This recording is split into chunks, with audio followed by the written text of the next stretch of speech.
Вітаю сябры, вы на канале Руді і перад вами гульнявыя навіны, якія раней выходзілі на відзіку. Цяпер раз на тыдзень буду намагацца радаваць вас самымі цікавымі і гучнымі падзеямі, рэлізамі і анонсамі гульнявой індустрыі. Дэмка беларускага экшана пра Тураўскае княства выйдзе напрыканцы гэтага лета. Мільёны геймераў аб'ядналіся, каб прымусіць Еўрапейскі саюз змагацца з несумленнымі выдаўцамі гульняў. А ў Microsoft зладзілі найбуйнейшыя скарачэнні ў гульнявой індустрыі, што прывяло да скасавання шэрага праектаў. Гэта і шмат іншых цікавых навін у працягу відэа, таму раю даглядзець яго да канца. На тыдні Microsoft абвясціла аб маштабнай рэструктурызацыі. Раней у СМІ паведамлялі, што звальненні могуць закрануць да 4% ад усяго штата кампаніі. Гэта каля 9000 чалавек. Гульнявое падраздзяленне карпорацыі таксама пацярпела і даволі моцна, наколькі гэтыя скарачэнні ударылі па Xbox. Дакладнага адказу на гэтае пытанне пакуль няма, але ў каментарыях для заходніх выданняў прадстаўнік Microsoft паведаміў, што колькасць звольненых у Xbox склала менш за палову ад тых самых 9000. І гэта не першая такая падзея за толькі гэты год. У маі кампанія скараціла 6000 чалавек. Больш за ўсё пацярпелі супрацоўнікі на інжынерных і прадуктовых пазіцыях. Яшчэ некалькі сотняў пазбавіліся працы ў чэрвені. Зараз скарачэнні прайшлі і ў буйных гульнявых студыях падкантрольных Microsoft. Пацярпелі стваральнікі Call of Duty, хоць ніводны з праектаў і не скасаваны. Ад Blizzard адрэзалі тых, хто займаўся Warcraft Rumble. З пасады кіраўніка ZeniMax, якую займаў 18 гадоў, сышоў яе дырэктар, і нібыта студыя ажно адмовілася ад распрацоўкі новай ММО з кодавай назвай Blackbird, якую рабіла з 2018. Таксама, са слоў інсайдераў, даўгабут Everwild, які некалькі разоў перазбіраўся з нуля ў пошуках фінальнай ідэі, быў скасаваны. Ну а стваральнікі Forza Motorsport згубілі палову свайго складу. Асобна паведамляецца, што ўсе гульні ад Xbox, паказаныя падчас чэрвеньскага шоу Xbox Games Showcase, знаходзяцца ў бяспецы. Значыць, той жа Кіпер, шалёная прыгода сапраўднага маяка, біяшокападобная Clockwork Revolution і, вядома ж, Call of Duty Black Ops 7 працягнуць распрацоўваць. Па словах прэзідэнта па гульнявым кантэнце Xbox, ва ўнутраных студыях больш за 40 праектаў у актыўнай вытворчасці. Той самы Філ Спенсер, кіраўнік гульнявога падраздзялення, якога плеткары таксама запісалі ў людзей, што знаходзіцца на мяжы звальнення, прызнаецца. Скарачэнні адбываюцца ў момант найлепшых поспехаў гульнявога падраздзялення. Аднак сённяшняе добрае становішча заснавана на складаных рашэннях, якія даводзілася прымаць раней. Гаворка ідзе аб мінулых хвалях звальненняў. Таму Microsoft зноў робяць такі выбар, каб дамагацца поспехаў у будучыні, лічыць Філ Спенсер. Ці будзе карпорацыя працягваць уціскаць паясы, ці звязаны гэтыя скарачэнні не з квартальнымі стратамі, а шырокім выкарыстаннем штучнага інтэлекту, даведаемся з цягам часу. Будзем сачыць разам. Заходні блогер Роскот запусціў кампанію «Хопіць забіваць гульні» ў мінулым годзе. Яе ідэі гэта абараніць лічбавыя гульні ад адключэння сервераў і спынення падтрымкі выдаўцамі. Падставай для запуску кампаніі стала адключэнне сервераў The Crew 2014 года ад Ubisoft, пасля чаго гульня стала цалкам недаступнай. Нават для ўладальнікаў, якія яе набылі, што па меркаванні стваральніка петыцыі парушае правы спажыўцоў. Сабраўшы неабходны парог у 1 мільён подпісаў, аўтар звярнуўся ў Еўрапейскую камісію, каб ініцыяваць абмеркаванне заканадаўчых змен, абавязаць выдаўцоў забяспечваць захаванасць гульняў пасля заканчэння афіцыйнай падтрымкі. Гэта можна зрабіць, хаця бы адключыўшы абавязковую прывязку да інтэрнэту і сервераў, або дэлегіраваць працу зацікаўленай супольнасці. Петыцыя не патрабуе ад кампаніі вечнай падтрымкі, сапраўды бы было дзіўнавата. Гаворка ідзе аб захаванні доступу да ўжо набытых прадуктаў, хоць у офлайн рэжыме. Некаторыя блогеры раскрытыкавалі Роса, маўляў, гэта можа быць праблемай для невялікіх інды-распрацоўшчыкаў, але буйныя ютуберы, як PewDiePie ці Asmongold, падтрымалі Stop Killing Games. Арганізатары лічаць, што калі хаця б у адной юрысдыкцыі ўдасца прыняць закон, які абавязвае выдаўцоў захоўваць доступ да гульняў пасля заканчэння падтрымкі, гэта стане прэцэдэнтам для глобальных змяненняў у індустрыі. Аналагічная петыцыя, што пададзена ў парламент Великабрытаніі, ужо перасягнула парог у 100 000 галасоў. Дата абмеркавання абстrakавання яшчэ не прызначана, але па законе такую ініцыятыву абавязаны разгледзець. Петыцыю пракаментировали і ў Еўрапейскай асацыяцыі выдаўцоў відэагульняў. Яны вылучылі недахопы гэтай ініцыятывы. Па-першае, выдаўцы не могуць бясконца падтрымліваць праекты, якія не прыносяць прыбытку. Па-другое, перадача сервераў геймерам немагчыма, бо даныя гэтых самых геймераў стануць безабаронныя, а адказнасць за гэта ўсё яшчэ фактычна будзе ляжаць на выдаўцах. І па-трэцяе, некаторыя гульні створаны выключна пад мультыплеер і офлайн рэжым там проста не прадугледжаны. Роскот адказаў на гэта, што аргументацыя ў іх слабенькая. Таму чакаем развіцця падзей у гэтай гісторыі. А як на ваш погляд, што можа быць выйсцем з гэтай сітуацыі? Ці абавязаны распрацоўшчыкі трымаць серверы, калі ў гульню ўжо які год заходзіць 1,5 землякопа? Ці ёсць нейкі тэрмін прыдатнасці ў праектаў, і хто павінен і ці павінен займацца іх падтрымкай бясконцы час? Беларускія распрацоўшчыкі-энтузіясты Squall Story Games паказалі ў сваім тэлеграм-канале чарговае геймплейнае відэа будучага праекта пра Тураўскае княства Tales of Meadows. Да роліка з няпоўным гукавым суправаджэннем аўтары дадалі спадзяванне на тое, што дэмка гульні выйдзе напрыканцы гэтага лета. Менавіта такім планам яны дзяліліся і раней у 2024 годзе. На відэа можна ўбачыць моманты сутыкненняў галоўнага героя са сваімі ворагамі, удары мячамі і выкарыстанне шчыта, але ці адбыўся сам працэс парыравання, ім зразумець складана. Чакаем на больш падрабязнае відэа і дэмку. Другі беларускі распрацоўшчык 22 Studio паведаміў у сваіх соцсетках, што яны паспяхова скончылі этап канцэптаў да сваёй гульні Багна, і ў будучыні нам варта чакаць розных падрабязнасцяў. Будзем сачыць разам.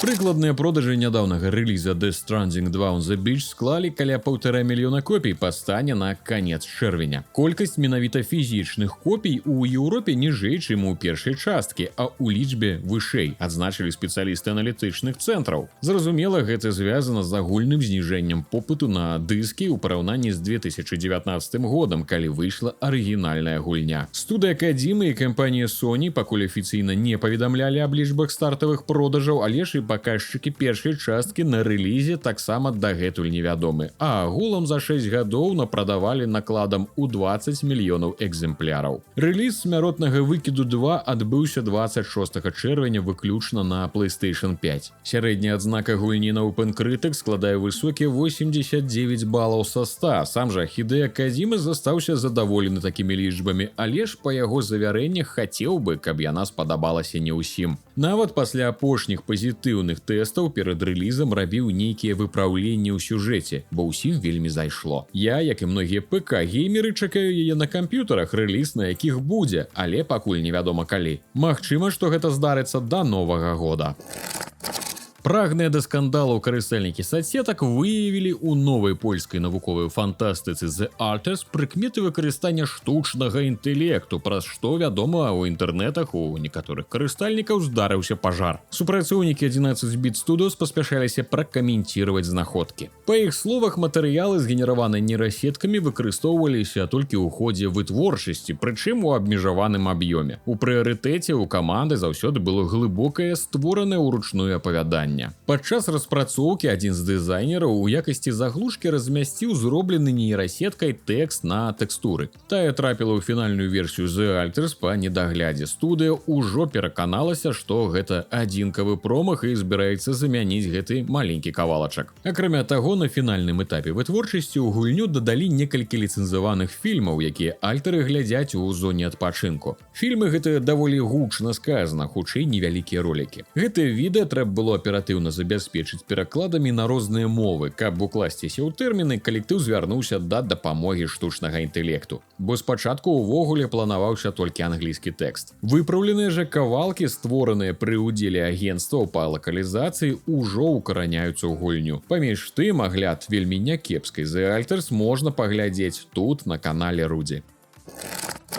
У інтэрв'ю з GameSpot кіраўнік па камунікацыях у Remedy Томас Пуха пракаментироваў запуск FBC Firebreak. Кіраўнік прызнаў, што ў студыі чакалі большага ад старту кааператыўнага шутера, аднак у Remedy ўсё роўна маюць намер падтрымліваць гульню і для яе рыхтуецца значны контент. Пуха асобна растлумачыў, як рэліз адразу ў двух сервісах Game Pass і PlayStation Plus пайшоў гульні на карысць. Перш за ўсё, такія выхады павышаюць даступнасць гульні і дазваляюць распрацоўшчыкам сабраць больш статыстыкі. Напрыклад, што значная колькасцю FBC Firebreak не валодаюць кантрол і, магчыма, ніколі ў яе не гулялі. Для іх шутер можа здацца заблытаным і незразумелым. Відавочна, што такія не затрымліваюцца ў гульні надоўга, але кожны дзень у FBC Firebreak на кансолях па падпісачных сервісах заходзіць добрая колькасць новых гульцоў. Агулам аўдыторыя ў Game Pass і PlayStation Plus склала больш за 1 мільён геймераў, а вось 40-доларовую версію Steam ацанілі толькі 50 з нечым тысяч чалавек. Нягледзячы на агулам слабы старт з невысокімі адзнакамі, план па падтрымцы праекта да канца года 2 новымі місіямі не змяніўся. Даступна ў Беларусі. Мінулым летам былы творчы дырэктар зніклай у забыцці Piranha Bytes Бёрн Панкрац заснаваў уласную студыю Pithead, у якой мае намер ствараць кампактныя, сюжэтна-арыентаваныя гульні з элементамі RPG і хорару. На пачатку года ён прадставіў дэбютны трэйлер свайго новага праекта пад назвай Кралон, а цяпер выпусціў ролік з кароткай дэманстрацыяй геймплея. Гульня ўяўляе сабой прыгодніцкі данжн-кроулер, то бок хаджэнне па заблытаных калідорах пячор ад першай асобы з велізарным бесшвоўным падзямельным з пазламі, пасткамі і іншымі інтэрактыўнымі аб'ектамі. Аўтарам заяўлена нелінійная гісторыя з цалкам агучанымі дыялогамі, багаты арсенал зброі для блізкага і далёкага бою, сістэма паляпшэння, крафт, ну і гэтак далей. У плане сюжэта гульня апавядае гісторыю паляўнічага на дэманаў Кралона адважнага, які трапляе ў цёмныя падзямеллі падчас пераследу сваёй апошняй мэты. Цяпер герою трэба будзе не толькі пазмагацца з сіламі зла, але і прайсці праз небяспечны лабірынт у пошуках выхаду. Тэрмінаў рэлізу ў Кралон па-ранейшаму няма, ствараецца гульня для ПК, а старонка Steam даступна ў Беларусі.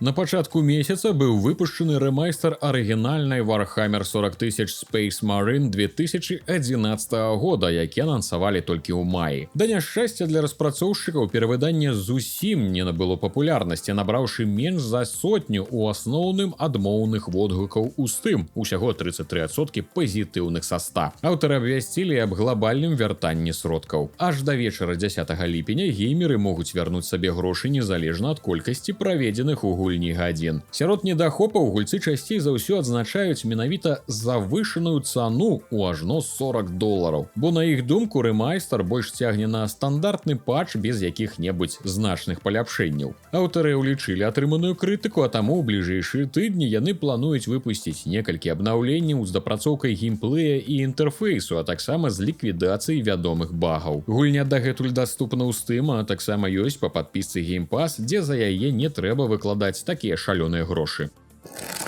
Sargent Studios, адказная за маляваную метроідванню 2024 года Tales of Kenzera, паўнавартасна прадставіла сваю наступную гульню Dead Take. Гэта псіхалагічны хорар, у якім галоўнаму герою трэба будзе даследаваць закінуты асабняк свайго сябра-акцёра і зразумець, што ж там здарылася. Па меры праходжання мы будзем вырашаць загадкі з дапамогай знойдзеных запісаў, на якіх паказаны два акцёры, што прэтэндуюць на адну ролю. Кіраўнік распрацоўшчыкаў распавёў, што асноўнай тэмай гульні будзе кошт поспеху ў сучаснай індустрыі забаў. Натхнення да праекта бярэцца ў тым ліку і з другой часткі Alan Wake, што можна адразу ўбачыць. Галоўныя ролі ў гульні выканалі Ніл Ньюбон, вядомы па ролі Астарыёна ў Baldur's Gate 3, і Бен Стар, які сыграў Верса ў Clay Obscure Expedition 33. На гульнявых запісах акцёры будуць прадстаўлены без якой-небудзь графікі. Рэліз гульні плануецца на ПК ў гэтым годзе, даступна ў Беларусі.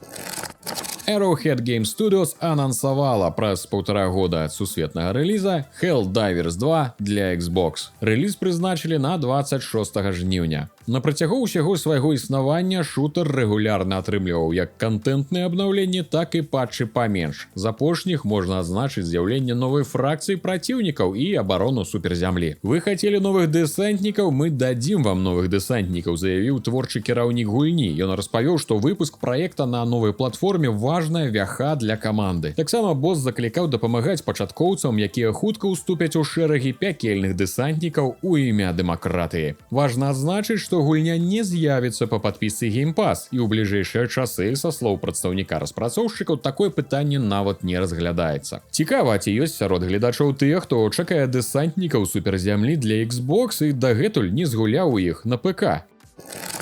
У Everyday We Fight мы кіруем невялікім атрадам супраціву, які стаў адзіным шансам на выратаванне чалавецтва пасля ўварвання іншапланецян. Вораг моцны і, здаецца, гібель цывілізацыі немінучая, але пасля кожнай нашай паразы часавы цыкл пачынаецца зноўку. Пры гэтым назапашаны досвед, навыкі і рыштунак захоўваюцца, што дазваляе членам атрада паступова ператварацца ў загартаваных ветэранаў. Геймплэй спалучае даследаванне лакацый у рэальным часе, выкананне заданняў і бітвы ў покроковым рэжыме. Баявая сістэма не заснавана на чыстым рандоме. Да прыкладу, стральба ўлічвае траекторыі куль, перашкоды і ўкрыцці. У ходзе кампаніі атрад абавязкова сутыкнецца з магутнымі лідарамі прышельцаў, своеасаблівымі босамі, перамога над якімі прасоўвае сюжэт і ўплывае на ход вайны. Развіццё гісторыі таксама будзе залежаць ад спосабаў праходжання. Да прыкладу, можа ўзнікнуць складанае пытанне выратаваць чарговую жменьку тых, хто выжыў, выдаткаваўшы каштоўны час і рэсурсы, або ахвяраваць імі, каб яшчэ на крок наблізіцца да мэты. Тактычная стратэгія пра супрацьстаянне прышельцам у часавой пятлі Everyday We Fight выходзіць у раннім доступе 10 ліпеня на ПК. Даступна ў Беларусі, як і дэмка гульні. Рэмейк адразу трэцяй і чацвёртай часткі культавага скейт-сімулятара Tony Hawk Pro Skate прапануе абноўленую графіку ў 4К, перапрацаванае музычнае суправаджэнне, а таксама новыя рэжымы, скіны скейтараў і пляцоўкі для катання. Рэжым кар'еры з арыгінальнай чацвёртай часткі, дзе можна было выконваць заданні без абмежавання, па часе адсутнічае. Замест яго прапануюць набор асобных місій з глобальным таймерам. Цяпер можна будзе ствараць уласных скейтараў, будаваць паркі і дзяліцца ўсім гэтым з сябрамі. Мультыплеер падтрымлівае да 8 удзельнікаў, даступны як класічныя, так і новыя правілы заездаў. Нарэшце, для самых спрактыкаваных скейтараў падрыхтавалі New Game Plus з больш складанымі задачамі. Выходзіць 11 ліпеня на асноўных платформах, у тым ліку адразу ў Game Pass. У Беларусі, на жаль, недаступна. На гэтым на сёння ўсё. Дзякуй за прагляд і праведзены, спадзяюся, добра час. Ад усяго сэрца дзякую спонсарам з Patreon канала Рудзі. Вы дапамагаеце выходзіць гэтым навінам і аглядам на канале, развіваць беларускі геймінг і падтрымліваць влогавы канал пра беларускі хутар. За гэта атрымліваеце ранні доступ да ўсіх відэа на канале Рудзі, эксклюзівы на сайце Patreon, а ваше імя застанецца ў гісторыі тут напрыканцы роліка на канале. Усім дзякуй і да новых хуткіх сустрэч!